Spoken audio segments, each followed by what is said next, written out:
Fala família, Leonardo aqui para mais um giro de notícias nesta terça-feira, logo pela manhã do dia 17/12 de 2024. Eu venho aqui só para poder te manter atualizado com as últimas informações do Vasco da Gama e nesse vídeo eu quero te contar. Bom, segundo informações, Evangelos Marinax não desistiu do Vasco, pelo contrário, o que estão dizendo é que ele vai desistir do São Paulo. Vou te contar toda essa história e ainda vamos falar do magnata russo, que, cara, tem uma fortuna maior do que a do Evangelos, mas contrapartida, se você for puxar a ficha corrida do homem, meu Deus do céu, ainda vamos falar da Puma, que de repente vai atravessar a negociação da Nike com o Vasco, pretende também fazer uma proposta. E em falar em atravessar, Renato Gaúcho, que está muito próximo de assinar, tem agora a concorrência de volta do Pedro Caixinha. Vamos falar também do mercado da bola, vamos falar do Maurício Barbieri, mais uma vez fazendo uma boa, mais uma vez não, acho que foi a única vez, vai ser essa, que vai fazer uma boa ação para o Vasco da Gama. Já já eu te conto toda essa história, porque, rapaz, ó, já está praticamente marcada os confrontos do Vasco pelo Carioca, pela Copa do Brasil, e ainda teve ali a Conmebol, sabe, fazendo uma homenagem ao Vasco da Gama, porque está retornando depois de 5 anos para uma competição internacional. Então eu chamo a vinheta, já já eu colo aqui com vocês, porque, rapaz, não vejo a hora, tá, de definir esse negócio da SAF, que ninguém já tá aguentando mais. Tô cornetando a própria informação que vai vir, mas a minha obrigação é te manter informado. Seja eu gostando ou não, eu tô aqui para prestar um serviço para vocês. Vinheta.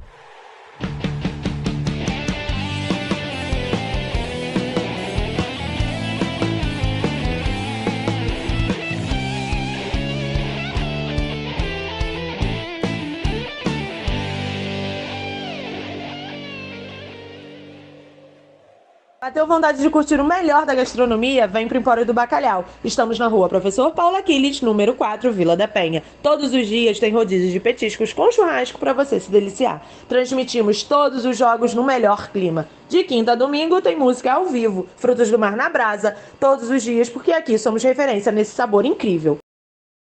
Voltamos aqui, Leonardo, canal na torcida Vascaínos, desde já agradecendo aos mais de 100 mil inscritos aqui, todos os dias, faça chuva, faça sol, na internet, nos dados móveis, indo trabalhar ou em casa, não importa. Quero agradecer a todos vocês que todos os dias me dão essa moral. Acabou de ver aí o Empório do Bacalhau, Rua Professora Paulo Aquiles, número 4, coração da Vila da Penha, simplesmente o melhor bar, a melhor comida de boteco que você pode experimentar, pelo menos aqui na Zona Norte, tá bom? Outro detalhe, cerveja gelada, e se você chegar lá falando, olha, vim pelo canal na torcida Vascaínos, Gustavo, Gabriel, vão te dar uma moral ali, beleza? Agora, para poder falar sobre as informações do Vasco da Gama, eu quero começar, pô, mano, essa daqui é uma maravilha, tá? E já já eu vou te explicar o porquê que o Barbieri, que acaba de ser contratado pelo Atlético Paranaense, vai fazer a boa pelo Vasco da Gama. Também temos aqui a comemoração, porque hoje completa-se, ou pelo menos ontem, completou 35 anos do segundo título brasileiro do Vasco. E é claro que eu tô lembrando principalmente desse lance aqui por causa do meu amigo. Pô, cara, como é que pode, né? Um dia eu cheguei ao status, amor, de falar que eu tenho um amigo campeão brasileiro, que é o Sorato. Ele é o responsável principal por esse gol desse título que eu tenho na memória, tá? Foi meu primeiro título como vascaíno brasileiro que eu vi. Em 74, eu tinha acabado de nascer, ou estava, bom, pelo menos encaminhando o meu nascimento. Aqui não, eu já tinha ali noção de tudo e comemorei feito criança, porque ainda era um adolescente. Vai chegar no toque de bola, que é a sua característica, o time do Vasco. Bismarck, daí para Boiadeiro, Luiz Carlos parte livre na direita. Lá vem Vasco, olha o cruzamento, a chance! Gol! Olha o Sora. Do Vasco! E aqui completou os 35 anos no dia de ontem, desse gol aí antológico, gol maravilhoso, que até hoje nós comemoramos. E em falar em comemorar, a Conmebol fez lembrança aí do Vascão voltando para uma competição sul-americana e ali fez menção ao Vasco da Gama na sua página oficial do X. Um outro detalhe que o mídia vascaíno vem trazendo é o Vasco vai estar no pote A do sorteio da primeira fase da Copa do Brasil e ali o Vasco vai enfrentar algum time do pote E, que é Souza, Tocantinópolis, São Raimundo, Maringá, Cascavel, Pouso Alegre, Asa de Arapiraca, quase que não sai, União Rondonópolis, Porto Velho e Sergipe. O Vasco no sorteio vai enfrentar uma dessas equipes. Outro detalhe também é que as 3 partidas do Campeonato Carioca já foram confirmadas em 3 cidades diferentes. Vasco e Madureira, 22 ou 23 de janeiro a confirmar, mas, bom, será em Manaus. Vasco e Volta Redonda, dia 1 ou dia 2 a confirmar em Cariacica. Vasco e Fluminense, dia 5 ou dia 6, vai ser confirmado ali ainda em Brasília. A confirmar porque não se sabe se vai ser em um dia ou no outro que eu acabei de te citar. E aqui esses 3 jogos do Vasco, bom, eu acho que já tinham sido vendidos pela Seven, tá? Se lembra quando eu falei que a Seven já tinha adiantado alguns jogos do Carioca, como fez no Brasileiro? Exatamente. E em falar em adiantar, o Vasco aí que pegou uma grana melhor, tá? Pelo menos nesse ano, devido ao seu aumento de receita expressivo, isso acabou virando matéria no GE. 148% foi o aumento das premiações do Vasco. Vasco deu um salto e conseguiu ganhar quase 50 milhões, 49,3 milhões. E, cara, isso daqui para um time que, pelo menos, o ano passado teve muito abaixo dessa premiação, é claro que é de se chamar a atenção. E nisso nós conseguimos entender mais ou menos o que é um time estar jogando as principais competições. Tanto uma competição internacional como Copa do Brasil, chegar bem longe, uma boa classificação no Brasileiro e também ali, né, rapaz, você conseguindo desempenhar bem nessas competições. Lembrando que o Vasco não jogou nenhuma competição internacional. Isso aí foi só premiação de Campeonato Brasileiro e Copa do Brasil que o Vasco chegou em uma semifinal. Vamos ver o ano que vem, né? O que o Vasco nos reserva, porque o Vasco renovou com alegria e eu pensei que essa renovação, tô sendo bem honesto, tá? Eu pensei que essa renovação teria sido até o final de 2025. Mas só vai até julho. Aí eu não sei se o Vasco vai ser obrigado a comprar ou se depois, caso o menino consiga desempenhar bem, se vai até o final de 2025. Outro detalhe, cara, interessante, é que o presidente do Vitória, ele teve falando que tentou contratar o Verratti. Tentamos, mas o Vasco renovou com ele praticamente. Palavras de Fábio Mota, presidente do Vitória, a BN News TV, sobre o Pirata. Engraçado, né, rapaz? Agora está todo mundo tentando contratar o Verratti. E a Itatiaia, ela vem trazendo a informação que o Atlético Paranaense e o Léo já estão praticamente acordados. Tudo certo. Resta apenas o acerto com o Vasco, que avalia. Detalhe que o Atlético Paranaense tentou colocar o jogador deles na jogada e também ali abater uma dívida que o Vasco tem com o próprio Furacão, ou então Ventania, aí você pode deixar nos comentários. Contudo, o Vasco não aceitou. E outra coisa, tem também a possibilidade do Atlético pagar, no caso o Vasco, aí de forma parcelada. E quando eu disse que o Barbieri estava fazendo a boa, é porque tudo encaminhando para o Léo jogar a Série B pelo Atlético Paranaense. Jornalistas do clube paranaense estão acreditando em um acerto com o zagueiro nos próximos dias. O técnico Maurício Barbieri, anunciado hoje, quer o zagueiro. E aí eu só tenho que agradecer ao Maurício Barbieri por levar o Léo para lá. Agora, trazer também o jogador do Atlético para cá, só se for o Coelho. E aí eu queria saber muito da sua opinião, porque eu concordo muito com o Madruga vascaíno. Eu já desejei muito mal ao Atlético Paranaense, mas Barbieri de técnico, Léo na zaga, e detalhe, ele esqueceu do Praxedes, né? Apesar que eu acho que o Praxedes vai voltar lá pro Bragantino. Mas vamos lá, né, cara? Barbieri no comando, Léo na zaga, meu irmão, e os caras escalando esse time num boteco, mano. Tem tudo pra porrada poder cantar. E olha só, exclusivo NTV e NTCast, reunião com Renato acabou e nada definido, através do jornalista Fábio Torres. A reunião entre Renato Portaluppi e o Vasco acabou ainda há pouco. Isso foi ontem, tá, galera? Por volta das 20 horas. E não tem nada resolvido, ou seja, o Vasco não anunciou o Renato. Mas terá uma nova rodada de negociações nesta terça-feira, dia 17, hoje, para continuar as conversas. Praticamente, no encontro, participando do encontro, melhor dizendo, teve ali Pedrinho, Carlos Amodeu e também Marcelo Santana e Felipe como diretor técnico, além do próprio Renato. Detalhe que nessa conversa foi muito ali falado a respeito de estrutura, de repente, qual é o planejamento, qual é o projeto do Vasco para poder, no caso, atender o Renato em 2025, mas não foi falado de valores. Isso acontecerá, segundo informações, no dia de hoje. Contudo, tem uma outra situação que aconteceu nesse meado aí, sabe, de tempo, de contratação, de estar conversando com o Renato, é porque o Pedro Caixinha já estava quase que fechado com o Grêmio, não fechou, e ele voltou ao cenário. Dizem que o Vasco, quando buscou o Pedro Caixinha, chegou a fazer proposta de 1 milhão, e aí ficou aguardando para ver o que iria acontecer. Pedro Caixinha, que já foi plano A, parece que agora é um plano B. Se o Vasco não fechar com o Renato, o Vasco já também está meio que conversado, já sabe quais são as exigências do Caixinha, pode de repente aparecer no Vasco da Gama e a parada ali de 1 milhão de reais. Eu não sei se, no caso, é só o salário do Pedro Caixinha ou se é junto com a sua comissão.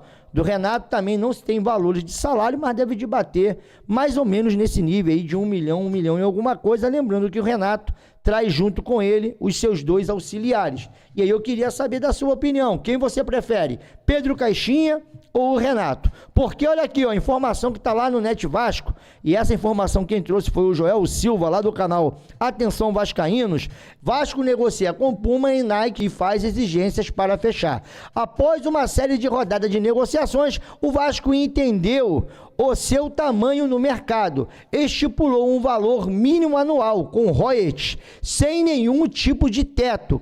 Quem fizer essa proposta vai levar. Ao mesmo tempo que negocia com a Nike, que sabia desse movimento, o Cruz Maltino também negocia com a Puma. Nas últimas semanas, a Nike deu um passo grande para ceder ao que o Pedrinho está pedindo e assinar o contrato. No entanto, a Puma faz um movimento, ou vai tentar um movimento, nesta segunda-feira, ou fez agora na segunda-feira, melhor dizendo, dia 16/12, e está disposta a fazer também uma proposta. E o Vasco quer o que, basicamente, galera? O Vasco quer 8 anos de contrato, sabe? No caso ali 3, estendendo esses contratos. Detalhe, inicial de 30 a 35 milhões. E outra coisa, o Vasco não quer envolver o que essas empresas esportivas der para vestir o Vasco durante um ano. Vamos supor, toda vez que fecha com material esportivo, vem ali um enxoval. E esse enxoval ele é usado durante o ano. Geralmente, esse enxoval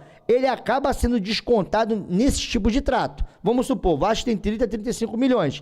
E aí, com mais um enxoval, acaba caindo o valor. Deixa de ser 30 a 35 milhões para ser menos. O Vasco não quer colocar nesse bojo de negociação o enxoval. Se quiser descontar, vai descontar dos royalties. E outra coisa, os royalties não pode ter um teto. Quanto mais o Vasco vender, mais o Vasco vai ganhar. A Puma e a Nike estão ali, no caso, uma tentando tirar a outra da parada. Só sei de uma coisa, quem chegar às exigências do Vasco, segundo essa informação do Joel, é que vai levar, no caso, esse contrato. Cara, e aí eu queria saber da sua opinião. Você prefere o quê? Puma ou Nike? Isso aí ficou uma briga interessante e detalhe, né?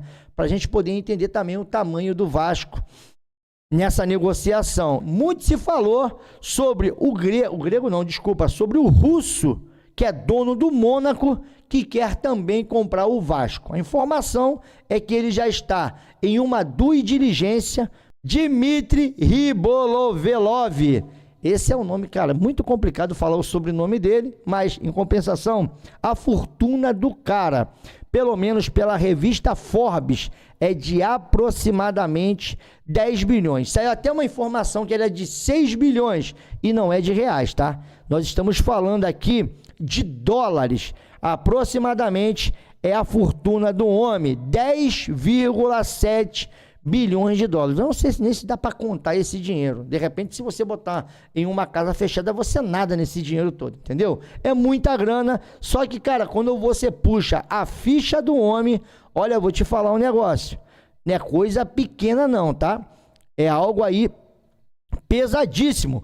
Problemas na vida. Foi preso em 1996, acusado de mandar, entendeu? Executar o seu rival nos negócios. Ficou 11 anos em prisão preventiva. Alegou que foi chantageado pela máfia e acabou inocentado das acusações. Em 2018 foi preso novamente, acusado de participar dessa ou de outra própria máfia russa. Acabou solto e livre. A situação segue tendo desdobramentos na justiça. E se você for falar das extravagâncias do cara, comprou uma mansão do presidente dos Estados Unidos, Donald Trump, por 95 milhões de euros.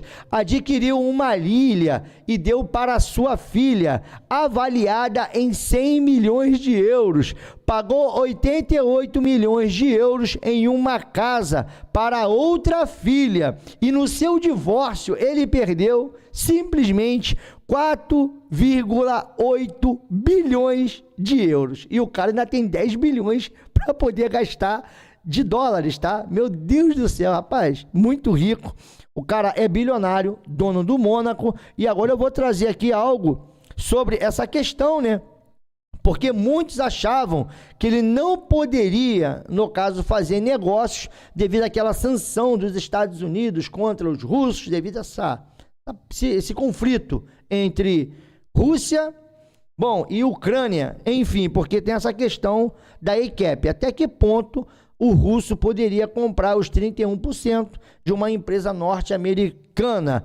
E, homem mais rico da Rússia e mais 9 oligarcas escapam da sanção. Essa matéria está lá no UOL e aqui nós também ficamos sabendo, né, que a fortuna dele não é de 6, mas é de 10 bilhões de dólares. E aqui vem dizendo que ele também está livre, ele está na lista ali de vários magnatas bilionários da Rússia que não responde a essa sanção dos Estados Unidos. Para mim poder seguir, vamos trazer aqui agora um trechinho, tá, do CT do Mônaco, que foi ali, no caso, entregue nessa gestão já do Dmitry. Não sei se a musiquinha vai dar direitos autorais. Acho que também não tem música, não. Olha aí. Olha o CT dos caras. Pô, essa imagem do drone sobrevoando aí ficou muito maneira. Espetacular.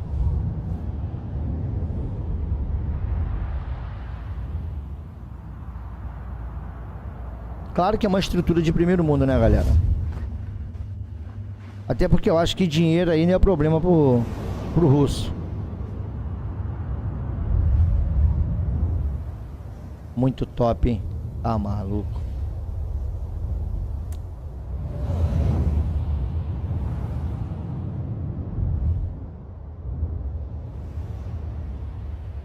Ó.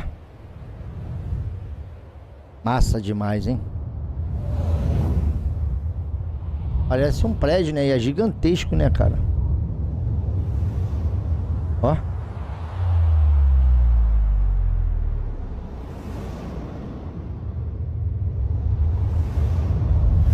Será que vai nos campos também?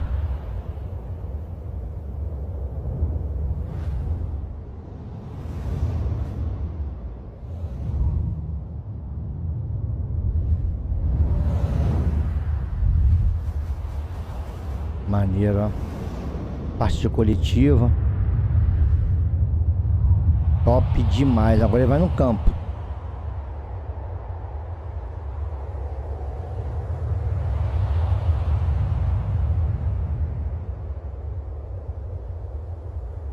Ó, a apresentação perfeita. Só achei pequeno em termos de campo, né? Se for só isso daí, não é tão grande assim. Vou só mostrar um campo também de treinamento. E a informação que vem, cara, agora lá do Atenção Vascaínos, e detalhe, eu fui lá conferir, tá? Pra ver se era isso mesmo que trouxe aqui o plantão Vascaínos. E lá o Flávio Dias esteve falando, sim, a respeito da apuração deles. Bom, as negociações seguem otimistas e que o Grego vai abandonar o negócio com o São Paulo porque ele quer fazer negócio com o Vasco. E ele chega a detalhar, tá? Que o governo brasileiro, ele vai investir ou ele vai permitir muito investimento de empresas marítimas. É papo de mais de 30 bilhões de reais. E que o Grego, ele tem interesse também em entrar aqui nos seus negócios marítimos e também comprar um clube de massa. E aí, entre ter uma base e ter um clube de massa, bom, não preciso nem falar nada, né?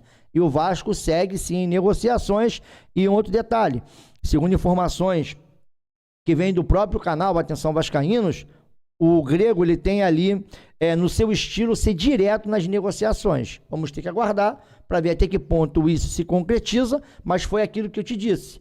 Tudo aquilo que eu tiver de informação a respeito do Grego, a respeito de SAF, a respeito desses caras que estão chegando, se a parada começa a aquecer, a minha obrigação é te manter informado. Agora, se isso vai acontecer ou não, eu não sei. Só estou te repassando aquilo que foi dito ou que está subindo como informação nesse momento. Mas eu queria muito saber da sua opinião sobre Renato Gaúcho ou Pedro Caixinha, sobre Evangelos Marinakis ou Dimitris. Bom, blá, blá, blá, blá. Não vou conseguir falar o sobrenome desse cara, mas nem ferrando.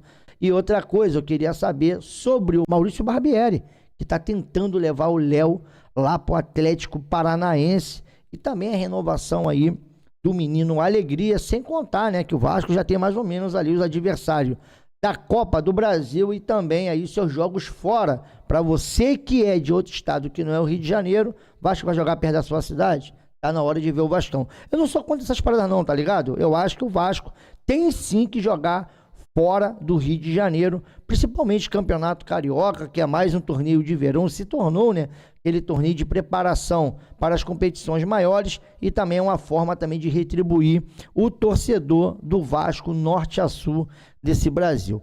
Tô metendo o meu pé amanhã, é porque eu tô gravando aqui, já vai para 2 horas da manhã.